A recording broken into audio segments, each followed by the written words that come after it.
2008 সাল ফুটবল ইতিহাসের এমন একটা বছর যে বছর পুরো পৃথিবী বুঝে গিয়েছিল ক্রিস্টিয়ানো রোনালদো শুধু একজন ভালো খেলোয়াড় না, সে হতে যাচ্ছে ফুটবলের নতুন রাজা।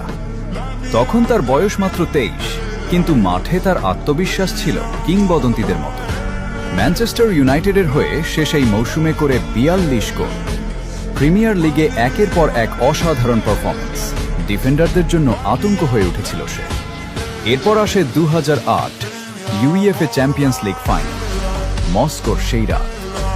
ফাইনালে হেড দিয়ে গোল করে দলকে এগিয়ে দেন রোনালদো, কিন্তু পেনাল্টি শুটআউটে সে নিজের শট মিস করে বসে।